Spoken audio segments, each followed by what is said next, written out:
If you ever picked up a game in your life, especially one that's multiplayer, you'll have one point where you look at a friend, AI, or a real person and ask them, bro, what are you doing, bro? It's amazing how any random you come across in the game is a useless lobotomite that plays with his TV off or something. That's all I can think of. Like, it should be illegal to be this bad in a game, man. It's like they want you to lose and the game has set you up. But the guys on this list are even worse than that because they have absolutely nothing to offer to you. And they are so irrelevant that if they were just taken out the game, you never notice, and hell, you might even be better off.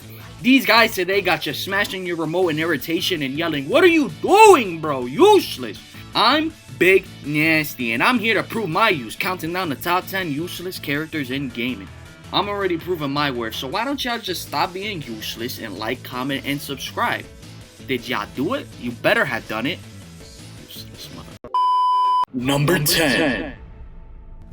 I don't give a damn if no one thinks this guy shouldn't be on the list because this one is personal. What the was the point of adding the wandering trader to the game?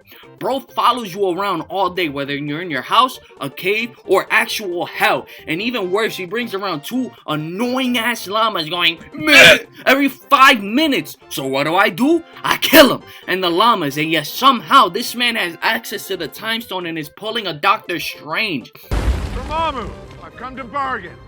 And what does he bargain? The worst trades you've ever seen in your life. Lily pads, dirt, moss, slime balls, flowers for freaking emeralds, a fucking sea pickle. I've come for your pickle. Who does he think I am? Dog, get the fuck out of my face. Number 9.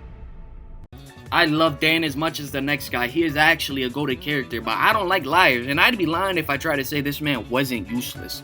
Bro can't even throw a man over his shoulder, and yet he wants us to think he's some big and bad fighter, running around taunting, talking shit, and tossing squishmallows in his attacks. Oh, I'm sorry, that's supposed to be a Hadouken. Bro is such a bad fighter, he was able to tap into the dark mystic art of the Satsui no Hado, and even try to do a raging demon before he tripped on a schoolgirl's bag and lost to the same said schoolgirl. Bro, what are you doing?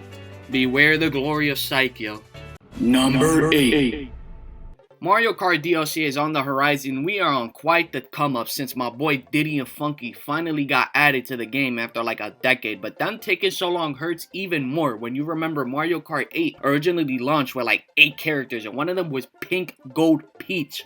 Bro, who boots up Mario Kart 8 and says, yo, let me use my girl Pink Gold Peach? You don't want none of my Pink Gold Peach. I'm a demon. I'm a problem.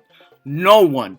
On launch, Mario Kart 8 had the Koopalings without Bowser Jr. And why? Because we needed space to have like 5 babies, Metal Mario and Pink Gold Peach. And Metal Mario was already pushing it. But actually, what does Pink Gold Peach offer to the roster? She's just Peach, but she's heavy. Oh, and she's useless too. Number 7. Nico, it's Roman. Let's go bowling. Every single time you put on the game, play it for 5 seconds, and immediately get 15 different calls from your cousin Roman. Cousin, it is your cousin. Want to go bowling? Bro, I'm committing mass murder and major Grand Theft Auto. Leave me alone. He literally does nothing for you besides constantly annoying you with calls about bowling or when a gang is using him to get a leg up on you. He's so useless. Part of me is kind of happy he died, but another part of me wishes I had someone to go bowling with.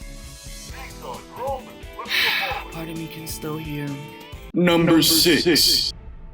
You would think that having a military squad as your allies would make them insanely useful. I mean, there's all that combat training. They gotta be competent and they gotta be experienced and reliable, right? Not in the world of Call of Duty, because they must have found these lethal squads of Black Ops on a Black Friday sale or in the bargain bin at your nearest Walmart, because these guys are about as useful as if you put a bulletproof vest and a helmet on a mannequin.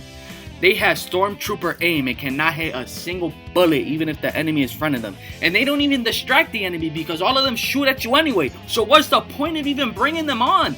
Might as well let me go by myself like I'm Solid Snake and take out a whole platoon by myself instead of giving me pacifists who think their guns are giant bagels or something. These guys would miss their bullets on King Kong. I mean, what the duck is this aim? Sorry, autocorrect. I meant, what the fuck? Number 5. There might be no one with more of an ear-grating voice than this next character. Sonic has tons of annoying, useless characters. I mean, Charmy Bee, Cream the Rabbit, Marine the Raccoon, Princess Elise, and more. But even they had some type of charm to them. Princess Elise at least brought Sonic back to life. And yet somehow, Omochao manages to be worse than all of them. This little asshole is so annoying, giving you tutorials on how to play a Sonic game like, it's Sonic, not Baldur's Gate, I think we'll be fine. And he never goes away. You can play City Escape 55 times and each time Omochao will be there telling you that the A button is jump, like I haven't already platinumed the game. And half the time, these evil developers plant him in an unavoidable spot where you have to bump into him and be forced to listen to him drone on for the next minute of your life. I think even the developers knew how annoying he was because they let you pick him up and toss him around and beat his ass, hoping that you can finally get to shut him up, but he never stays quiet. Number 4.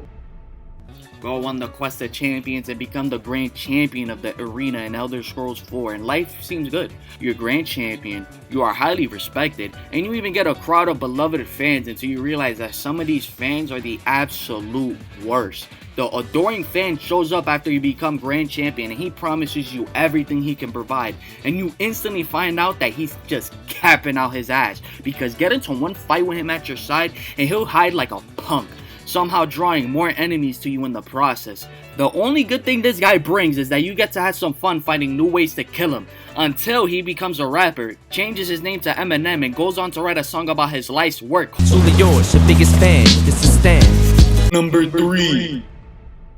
One of the first companions you find when you start your journey in Fallout 4, Preston isn't too useful when compared to the other companions you can have, but his worth is proven once you get him back to Sanctuary and he lets you know just everything you missed out on.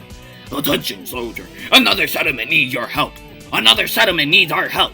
I'll mark some raider bases on your map for you to help. Every 5 minutes, the same bases that you just helped again and again is suddenly pinged on your map with Dick Nips here talking you to death and not letting you finish the story, and he's essential, so you can't even kill him, which means you might just have to download a mod that removes him from the game so you can enjoy it in peace. That's how useless he is. Number 2.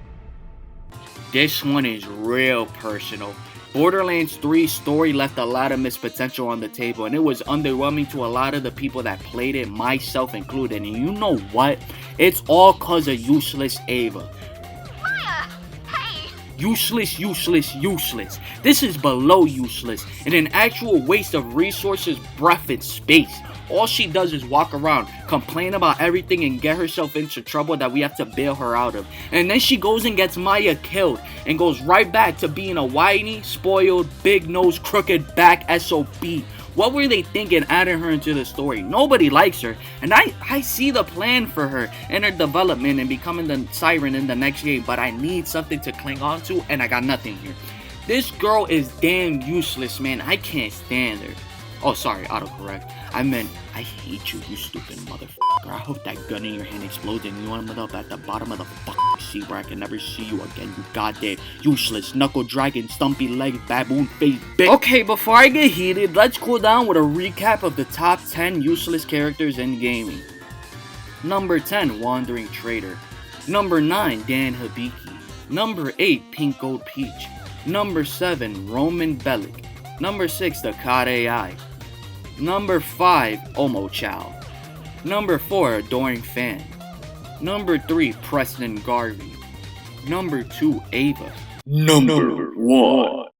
A whole squad of airship fighters that are badass and tough as nails. You got Peppy, the old but wise and experienced son of a gun. Falco, the guy who's a bit of an ass but gets the job done and does the job well. And then the leader, Fox, the badass himself, who has single-handedly ended battles. So how the hell did Slippy join? Whoa! Help me! This guy is so damn annoying, always crying for help and flying around complaining the whole battle like his airship is shooting Nerf bullets instead of real ammo.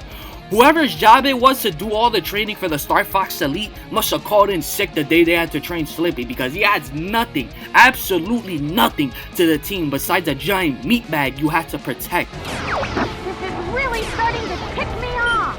This guy is the most damn useless character I've laid eyes on in a video game. What do you offer me, bro?